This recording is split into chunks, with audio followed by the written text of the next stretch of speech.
आमिर ज़ैद साहब, सर ये कैबिनेट जब बनी थी उस वक्त भी मैंने इमरान साहब से ये सवाल किया था कि ये आखिर किसकी चॉइस है, और फिर इमरान साहब का ये कहना था कि ये मुश्तरका चॉइस है बहुत सारे स्टेक होल्डर्स की। लेकिन जी आपने अभी भी उसी को इंडोर्स किया है। तो आमिर ज़िया साहब, इसका मतलब तो तासुर यही मिल रहा है कि जो शहबाज शरीफ साहब हैं वो बहुत ही कोई कमज़ोर वज़ीर आज़म हैं जो ख़ुद मुख्तार नहीं हैं, और जिसलिए वो कोई फ़ैसला अगर करते हैं तो उन्हें वापस भी लेना पड़ता है। जैसे इरसा के चेयरमैन का फ़ैसला वापस लेना पड़ा, अब कमेटियाँ बनाई, उसमें हमने देखा कितनी जल्दी रद्दोबदल हो गया। कुछ और भी खबरें हैं कि वज़ारत दाखिला मोहसिन नकवी साहब कुछ अपॉइंटमेंट्स ऐसी चाहते हैं, वो भी अपनी मर्ज़ी से करवा रहे हैं। तो ये सब क्या इंडिकेट कर रहा है? देखिए, मखलूत हुकूमत जो होती है वो किसी की भी हो, शहबाज शरीफ साहब की हो, जैसे पहले पीटीआई की भी देख लें, तो मखलूत हुकूमत कभी भी मजबूत फैसले नहीं कर सकती। हमारे यहाँ बतौर फैशन बहुत सारे अल्फाज लाए जाएंगे जी, तो कौमी इत्तेफाक राय हो और फला हो ढिमका हो, लेकिन ये तारीख में दुनिया भर में ये होता है कि जी मजबूत हुकूमत वही होती है जो किसी एक पार्टी की होती है और जो बहुत सेंट्रलाइज होती है। और जब जहां पर बहुत सारे जो है पावर सेंटर्स होते हैं, जैसे पावर सेंटर एक नून लीग में 2-3 पावर सेंटर इस वक्त काम कर रहे हैं, पीपल्स पार्टी के अलग पावर सेंटर है, एमक्यूएम भी बेचारी कहीं पे बैठी हुई है कोने पे, फिर जो दूसरे इन्फ्लुएंसेस इदारों के वो अलग हैं। तो कोई काम आसान नहीं है शहबाज शरीफ साहब के लिए। और उसमें उनको मुझे बिल्कुल सही बात की कि जी जब आपको पता है कि मखलूत हुकूमत और कंसेंसस है, तो आप पहले मरहले पे फैसले जो है जरा सा डिले करें और सोच समझ के करें, ताकि आपको सुकीन और आपको वापस ना लेना पड़े। सबसे बड़ा एक बड़ा एक डिबेट थी कि डार साहब का जो साया है वो फाइनेंस मिनिस्ट्री और उससे रिलेटेड जितनी और वो है वजारतें हैं और जो इदारे हैं उन पे नहीं पड़ना चाहिए। लेकिन जब आपने देखा कि जी प्राइवेटाइजेशन कमेटी का चेयरमैन उनको बना दिया गया, तो लोगों ने सवाली निशान उठाया। फिर लोगों ने ये भी एक फुलका उड़ा बहुत ज्यादा कि जी ईसीसी की जो कि वजीर खजाना को लीड करना होता है, वो कैसे जो है वजीर आजम ने अपने पास रख ली। तो आप देखें कि एकदम बैक ट्रैक किया, कम से कम एक कमेटी के मामले पे बैक ट्रैक किया है। और जाहिर है उससे तासुर गया था कि जी पर खुलने से पहले ही तराश किए गए वजीर खजाना के। और जिस तरह से डार साहब के मुतालिक कि उन्होंने मिफ्ता इस्माइल को नहीं चलने दिया, उसी तरह सवाल ये हो रहा था कि क्या अभी औरंगजेब साहब को भी नहीं चलने देंगे। हालांकि औरंगजेब साहब के भी ताल्लुकात जो है शरीफ खानदान से, मतलब खानदानी ताल्लुकात हैं, रमजे साहब के खानदान से तो ताल्लुक है, तो करीबी ताल्लुकात है। लेकिन जाहिर है कि डार साहब का जो एक इन्फ्लुएंस है वो ओवरवेलमिंग है। और क्योंकि उनकी पहली मोहब्बत जो है वजारत खजाना है, और जब वो वजीर खारजा भी है तब भी गालिबन वो पीछे पलट पलट के उसी ब्लॉक को देख रहे हैं जहां से वो अपने खजाने के फैसले किया करते थे। लेकिन उनको ये अंदाजा होना चाहिए कि उनकी जो आखिरी आउटिंग थी बतौर वजीर खजाना वो बहुत ही मनफी रही उनके लिए, उनकी जमात के लिए और मुल्क के लिए। और उसका जो फिर एक आपने रद्दमल देखा वो ये देखा कि लोगों का इत्मीनान खत्म हो गया, आईएमएफ को इत्मीनान नहीं है आप मतलब डार साहब के ऊपर, फिर यहाँ पे जो हमारे बिजनेस पीपल्स पार्टी को भी नहीं था। और समीना एक और भी बात कि जो डार साहब ने वो 20 की मईशत चला रहे थे और वो 21वीं सदी के तकाजे बदल चुके थे। आपने बड़ा अच्छे पॉइंट रेज किया, भारत वाला मेरे ख्याल में आगे चल के इस पर तफसील से बात करनी चाहिए कि वहां पर उनको उन्होंने क्या अंजाम दिया, ये बयान देकर। जी आमिर ज़िया साहब, खुद राना सनाउल्लाह साहब कह रहे हैं कि इत्तेहादी हुकूमत में 5 साल मुद्दत मुकम्मल होने की गारंटी नहीं दी जा सकती। मिड टर्म इंतखाब की भी कहीं मैंने बाज़गश्त सुनी है खुद पीएमएल-एन के अंदर से। तो क्या पीएमएल-एन भी कॉन्फिडेंट नहीं है कि ये हुकूमत अपना टाइम पूरा करेगी?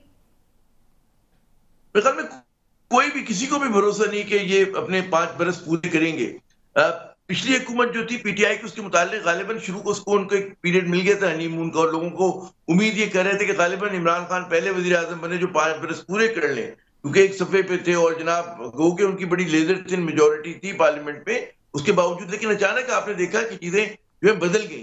तो इसी तरह यहाँ पर भी है, क्योंकि कॉम्पीटिंग इंटरेस्ट यानी कि जो मफादात एक दूसरे से मद्दे मुकाबले वो इस मखलूत हुकूमत में शामिल है। पीपल्स पार्टी और नून लीग में बाहमी तदाद है। बिलावल की नजरें हैं कि जी अगला वजीर आजम उनको बनना है, मरियम साहिबा भी यही चाहती हैं।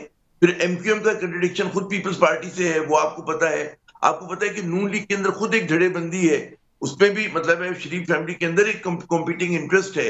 जब इतने बड़े बड़े कंट्रडिक्शन हो और एक कोई स्ट्रॉन्ग यूनाइटेड गवर्नमेंट ना मतलब लीडरशिप आपको नजर नहीं आ रही हो, वैक्यूम हो, तो फिर जाहिर है कि लोग सवालिया निशान उठाएंगे। फिर जितने बड़े बड़े मसाइल का शिकार है ये मतलब पाकिस्तान इस वक्त, खुसूसन माशी महाज पर, और फिर आप एक मजबूत कहते हैं बड़ी फाल किस्म की इख्तिलाफ भी देख रहे हैं तो जाहिर है कि आसान नहीं है शहबाज शरीफ साहब के लिए। उनके लिए एक ही रास्ता है जो बचत का है, वो ये कि सियासी तनाव और हिद्दत में कमी करें और हर सियासी कुव्वत को उसकी जो लेजिटिमेट पॉलिटिकल स्पेस है वो मिलनी चाहिए। अगर ऐसा नहीं होगा और सिर्फ आप कहेंगे जी बेजा पाबंदियां होंगी, दफा 144 लंगरी होगी जमहूरियत में, तो फिर जो है ये जमाने में पनपने की बात ही नहीं है।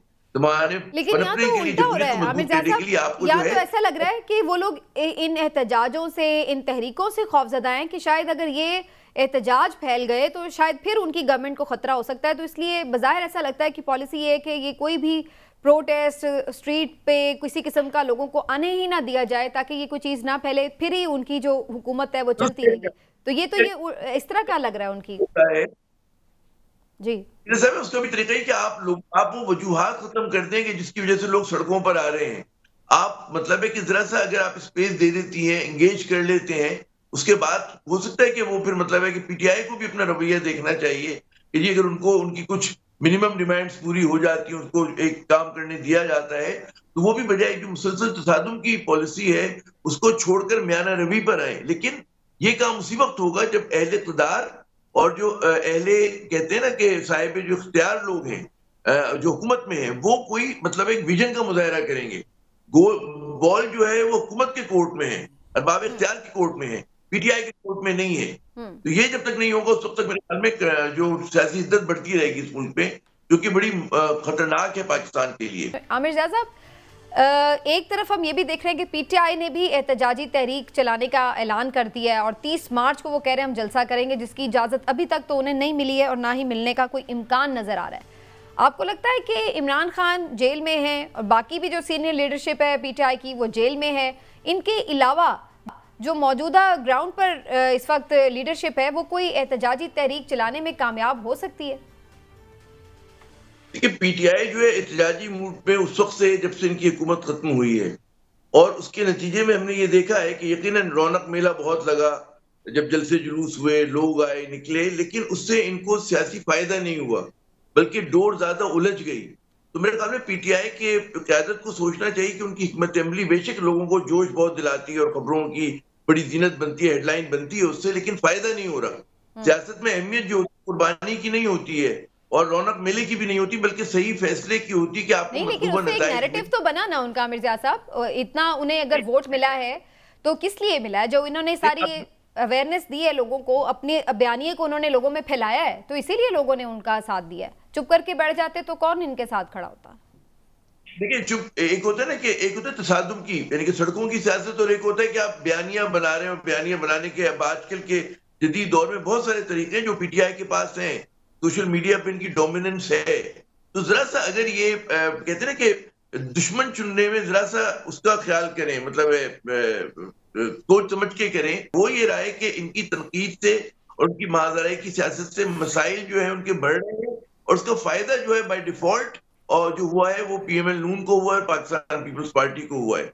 तो मेरे ख्याल में इनको अपनी हिकमत अमली रिविजिट करनी चाहिए कि इन्होंने जो अपनाया हुआ है ना कि जी हम इदारों को मुतनाज़ अगर बनाएंगे तो गालिबन फायदा होगा, एक हद तक चले आपने एक आध बार कह के छोड़ दिया, लेकिन जब आप मुसलसल लग जाते हैं उस चीज में तो फिर उसका हमने देखा कि हमारे यहाँ जो है नुकसान ज्यादा होता है। तो पीटीआई को मेरे ख्याल में जरा सी हिकमत बदल के देखनी चाहिए और बहुत सारी चीजें कवर्ड तरीके से आप पीछे से भी कर सकते हैं कि आप कोशिश करें कि जी ब्रेक द आइस हो, रास्ते हो सही जगहों के ऊपर, गुफ्तगू शुनीद हो, और साथ साथ आप मतलब जो हुकूमत जो गलतियां करी उसको उजागर करें, महंगाई पे बात करें, करप्शन पे बात करें, नून लीग पे, पाकिस्तान पीपल्स पार्टी पे बात करें। लेकिन अगर वो इस तरह बैकडोर कोई रास्ता निकालने की कोशिश करते हैं आमिर ज़िया साहब, तो फिर तो उनका सारा नैरेटिव ही खत्म हो जाएगा।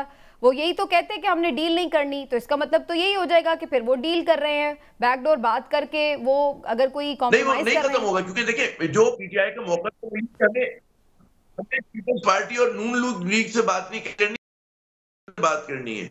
तो वो तो बड़े क्लियर है अपने डे वन से कि हमें किससे बात करनी है।